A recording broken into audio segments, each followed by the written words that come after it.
Fourth reading 26. God said to Moses, "Raise your arm over the sea so that the waters that have been standing erect, allowing the Israelites and the Egyptians to traverse the Sea of Reeds, will come back over the Egyptians, over their chariots and their horsemen before they leave it."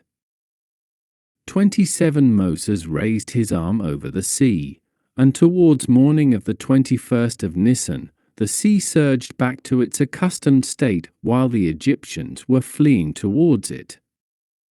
For the Egyptians were so confused at this point that they fled into the sea, toward the returning waters.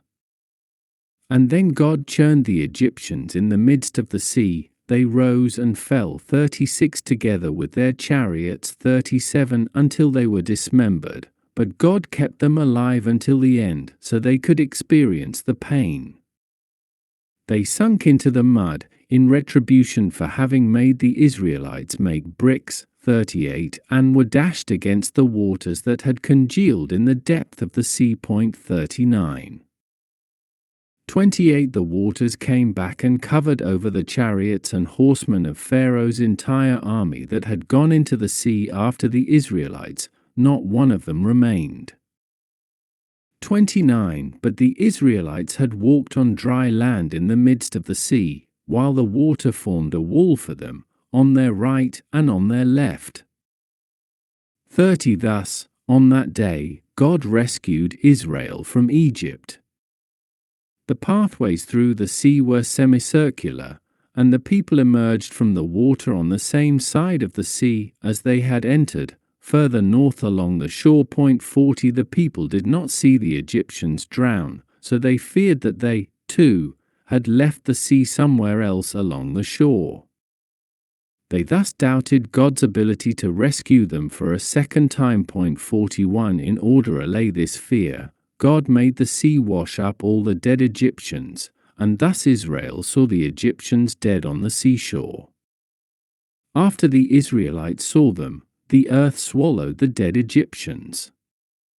In the merit of Pharaoh having previously submitted to God. 42. God granted them proper burial. 43.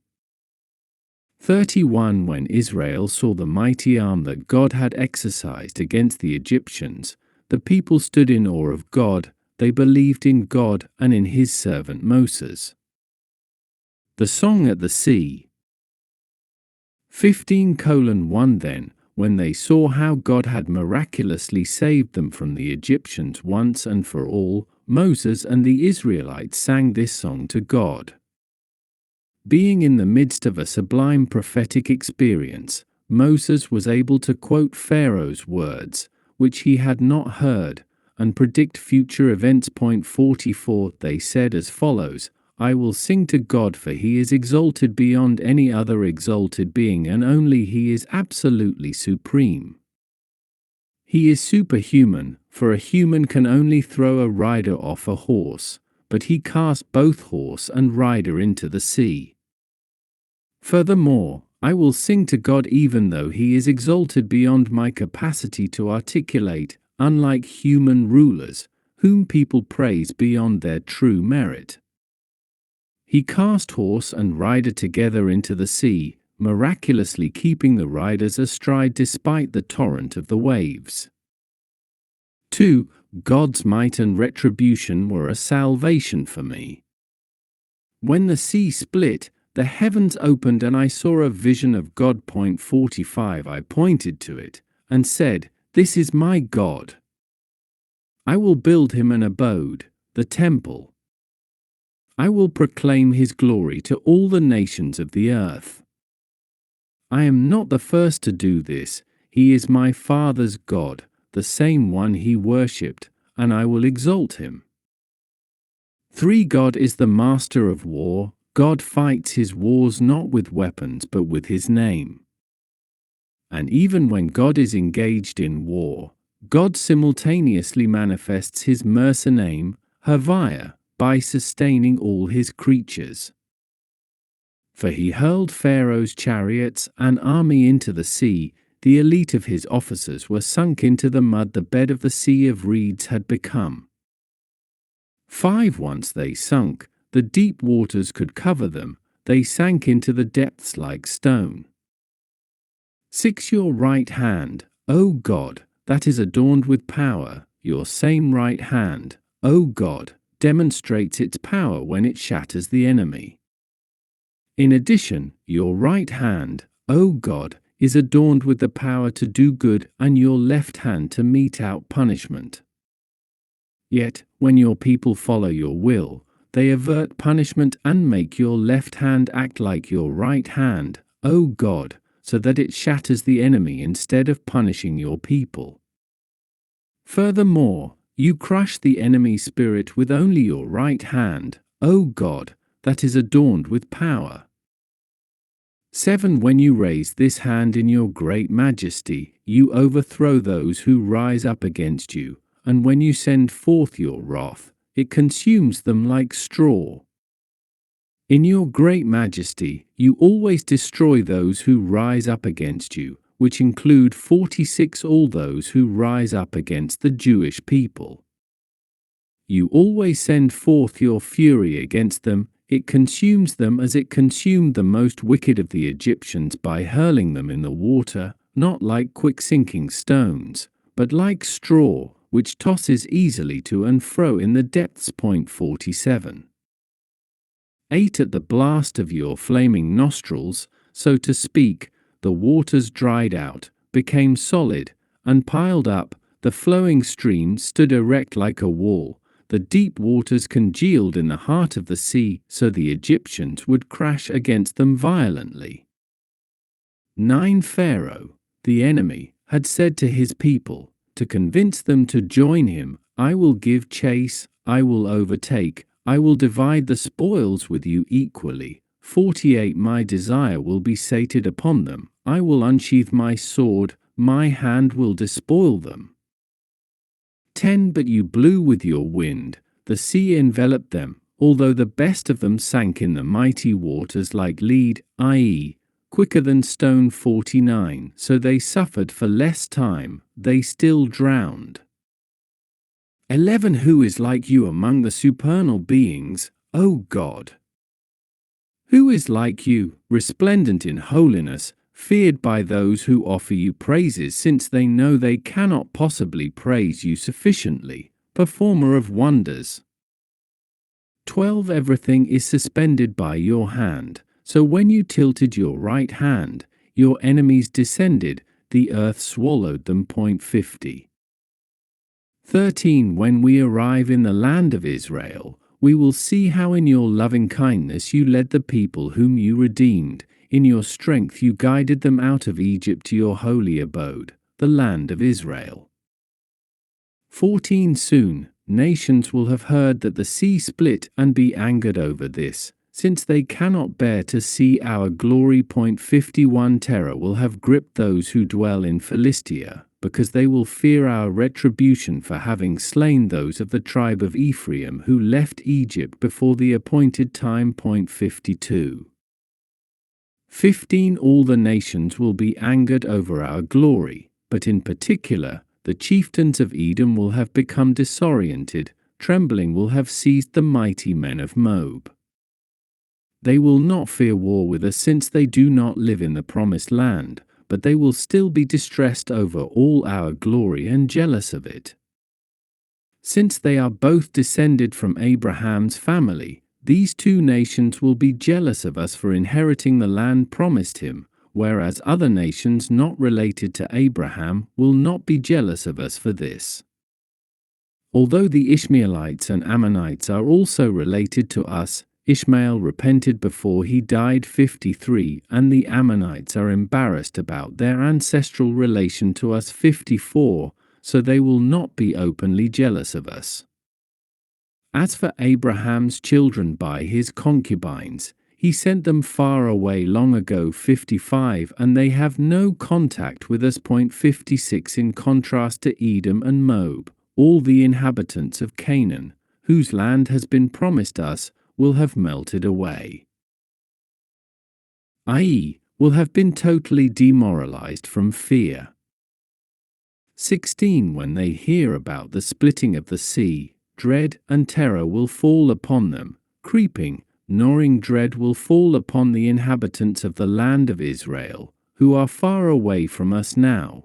An immediate terror will fall upon those who are near us now, the Philistines 57 and the Amalekites.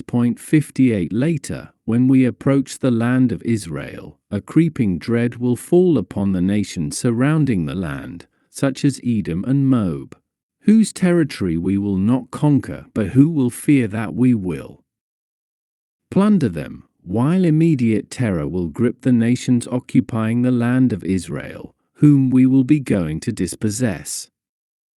This fear and terror will be so strong 59 that they will remain still as stone in fear of the greatness of your arm until the Israelites, your nation, passes over first the Arnon River, O God, and further, until the Israelites, this nation you acquired through great deeds and therefore hold dear, passes over the Jordan River. 60.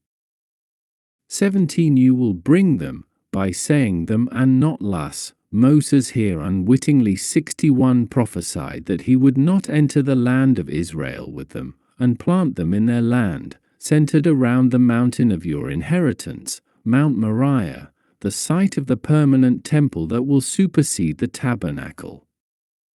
This mountain is your inheritance because, figuratively, it is situated precisely beneath the place which you, O God, have prepared for your abode, the heavenly sanctuary. 62 Meaning that the land of Israel in general and the site of the temple in particular are the locales most receptive to the spiritual consciousness of the higher worlds.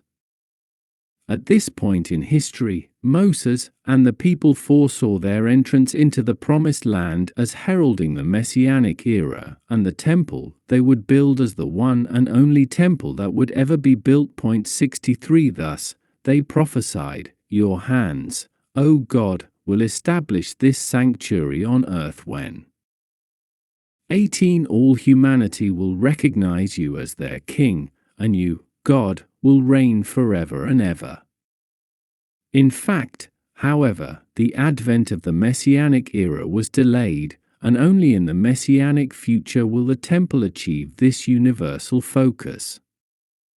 The Messianic temple is spoken of as being built with God's hands, in the plural, to indicate that God loves it more than he loves the world itself, which is spoken of as having been created only with one of God's hands. 64. 19 Moses led the men in singing this song responsively. He sang each verse and they repeated it after him. In addition, after the horses of Pharaoh, with his chariots and horsemen, went into the sea, and God turned the waters of the sea back on them while the Israelites had walked on dry land in the midst of the sea, the women were also inspired to sing. 20 Miriam had shown herself to be a prophetess before Moses was born, when she was only Aaron's sister. 65 She is referred to here as Aaron's sister also because later on, Aaron would risk his life for her. 66 On her own prophetic authority, i.e., without having to secure Moses' permission. 67 She took her timbrel in hand, and all the women followed her with timbrels and dancing. 68. 21 Miriam led them in responsive song, beginning, Sing to God for he is most exalted, horse and rider he cast into the sea, and continuing for the rest of the song as the men had sung it. In the future, when they will be resurrected, Moses and the generation of the Exodus will again sing this song to God. 69. From the Sea of Reeds to Marah.